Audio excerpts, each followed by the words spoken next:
This is Rebel Therapist, a podcast for entrepreneurs who are trained as therapists and who want to level up their businesses, make a bigger impact, feel fulfilled, and be very well paid. I'm your host, Annie Schusler. It's just you and me today, and we're going to talk about launching and how to feel a bit more like yourself during launches. Before I get into that, I want to tell you that registration for Create Your Program is about to close. So if you're wanting my help figuring out your niche, creating your program, and building your business beyond private practice, Create Your Program is what I made for you. So whether you want to create your own course, workshop, a retreat, or something else beyond private practice, this process is going to save you a ton of time and mistakes.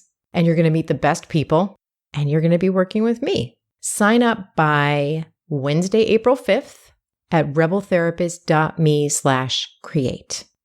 All right, now I got a message from one of the grads of Create Your Program recently. She was in the middle of launching her signature program, and she said it was both a soul expanding and a soul draining experience. And I thought that was so perfect. It so perfectly described it. So I want to talk to you about both of those things today and some ways to protect and take care of your soul. The way I'm defining a launch right now is the time and the process of having registration open for a time-limited offering. So something that has a deadline and registration is open. That is what I'm calling a launch. And it's all the things you might do during that time. You also might consider pre-launch, meaning that time when you're telling people about your offering and registration is about to open. You might think of that as part of your launch too. In Create Your Program, I teach a really simple way of launching your pilot program. And then in Rebel Therapist Marketing Intensive, I teach a much more robust launching strategy. But either way, whether you're launching for the first time and you're keeping it really simple, or you're doing a more robust launch, when you're launching, you're really opening yourself up to a lot of different voices, both internal and external. And some of them can be really painful. Scarcity can come up. Am I going to get enough people? And looking for evidence and finding evidence that you're not going to get enough people during this launch or maybe any future launch. Shame can come up. This feeling of, as I'm putting myself out there in this launch, as I'm telling people about my offer, I'm making myself more visible. I am making myself vulnerable, and that can bring up shame. Fear can come up. Fear of all kinds of worst case scenarios tend to come up during that launch time. You might find yourself thinking, who am I to be offering this? You might find yourself thinking, oh, I'm being annoying. I'm annoying the people who I'm talking to about my launch. I'm annoying the people on my email list, or I'm annoying the people who are following me on social media or who are listening to my podcast. Those are just some of the painful voices and thoughts that you might experience during a launch. And then there's the exciting part this person was talking about, the expansive part. You may feel joy that you're offering a wonderful program that you put together with a lot of love and care. You might feel excitement that people are asking you questions, and maybe that people are signing up for your launch. And maybe you're having fun. You're getting to talk to people about your program, talk to people who are interested. Maybe it's fun to run a free event to promote your program. And you might be experiencing abundance, a feeling of abundance as people are signing up and sharing your offering, and that feeling of abundance that you get when you're giving really great stuff away. Managing our energy and our feelings, especially around that difficult part, is really important during a launch. So I'm going to talk about some of the ways that I take care of myself during launches and that I talk to my clients about taking care of themselves. I find that I need to allow myself to feel my feelings. And if I tell myself that I'm doing something wrong by feeling stressed out, that actually only adds judgment to the stress. So I let myself feel my feelings. If I'm stressed, I let myself feel stressed. At the same time, here's something I tell myself. You are not your launch. And I want to encourage you to say that to yourself. I am not my business, and I am certainly not this one particular launch. The results of this one particular launch do not define me. The results of my entire business don't even define me.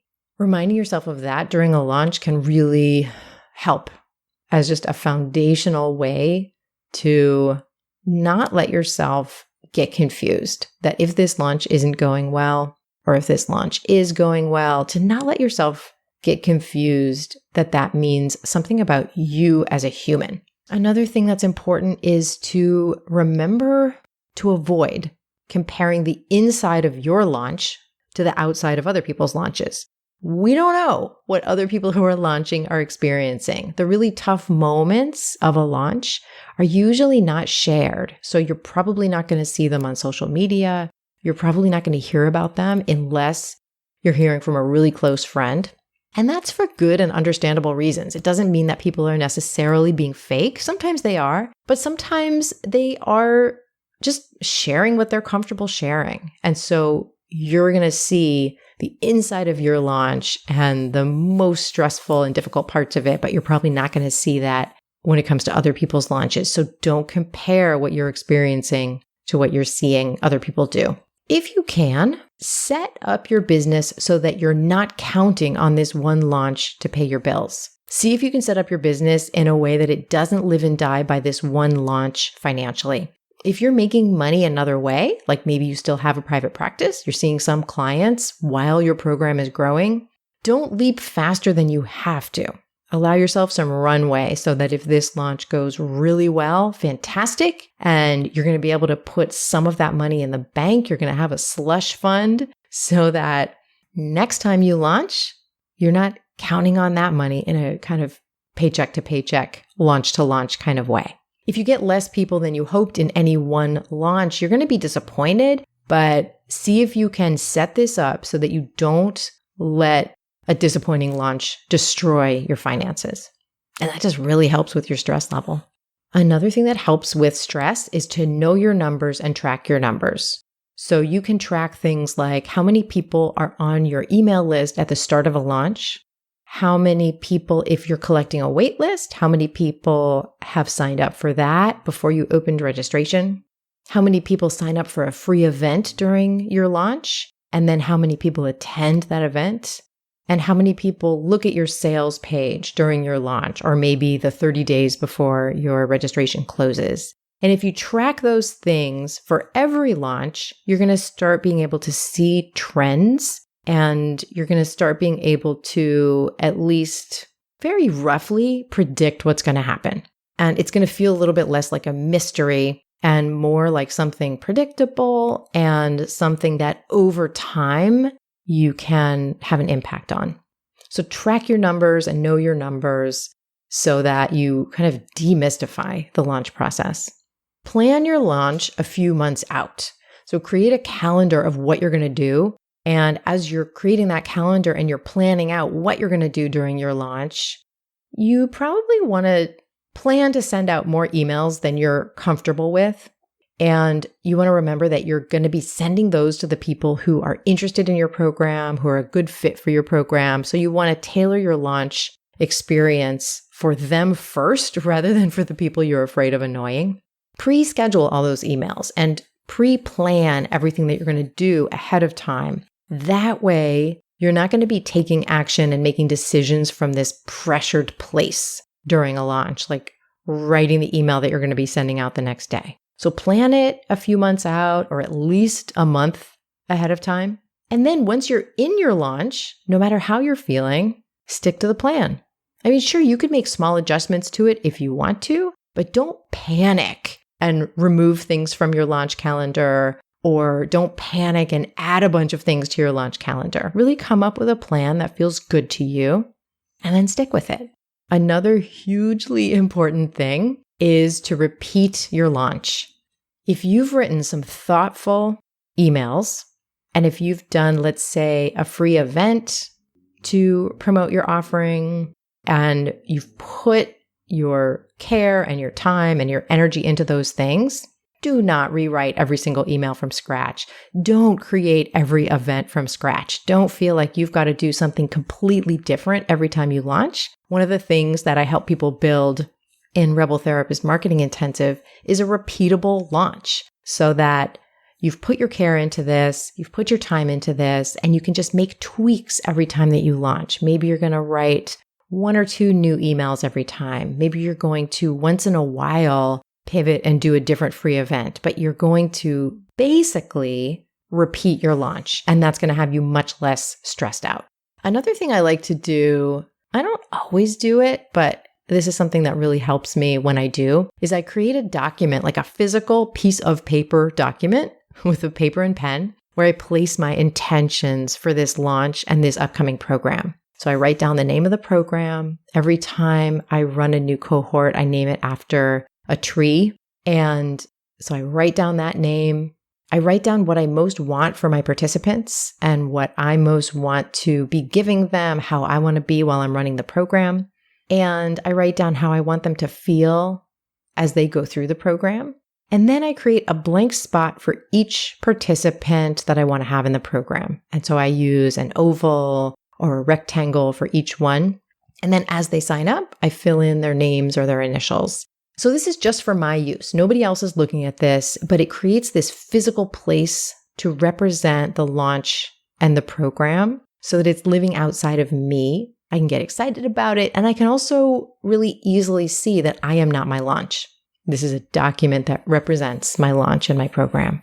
And a lot of my clients who have tried this have really liked the way that it changes the experience for them. So give it a try. Another way not to get completely stressed out is to remember that you don't know how your launch went until it's over. I always remember this launch. I think it was in 2017, and it was a 2-week launch. And I spent the first week and a half really bummed out because the program wasn't filling. And then it ended up filling completely full in the final 48 hours. And then I realized I was really happy about it, but I also realized, okay, I'm never going to get that time back. All of that thinking and stressing and feeling miserable, I'm never going to get that back. And so now I return to that experience and remind myself of that when I start to decide how a launch is going before it's over. So remember, you don't know how it went until it's over. And that's also part of just sticking to your original plan.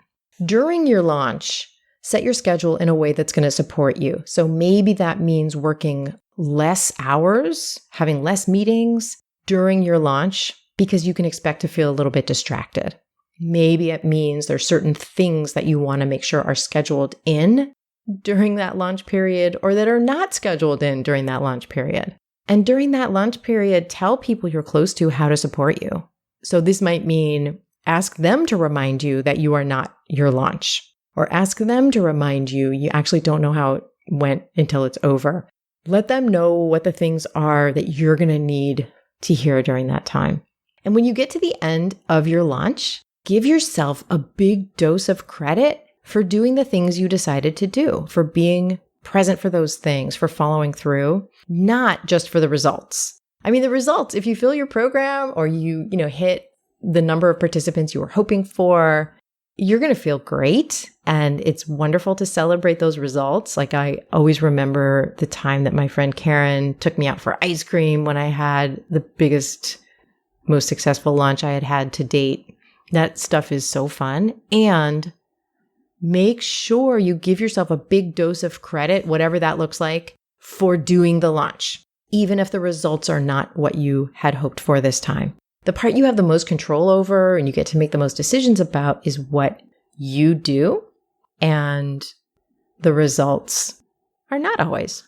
Now, if your launch ends and your program didn't fill, then I want you to go to episode 162 of this podcast, which I will have a link to in the show notes. You go to rebeltherapist.me/podcast/162 for that one. And it's basically exactly what to do and how to think it through if your program didn't fill.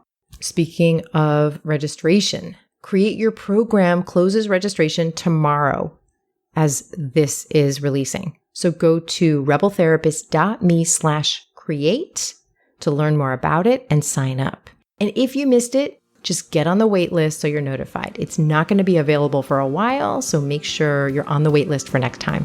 I want to thank Cosmo Palms for editing this podcast. And I want to thank you for listening. And if you found something helpful here, please share this episode with one or two therapists or healers who you think need to hear it. That's absolutely how we get to serve more people. All right, I'll be with you next time.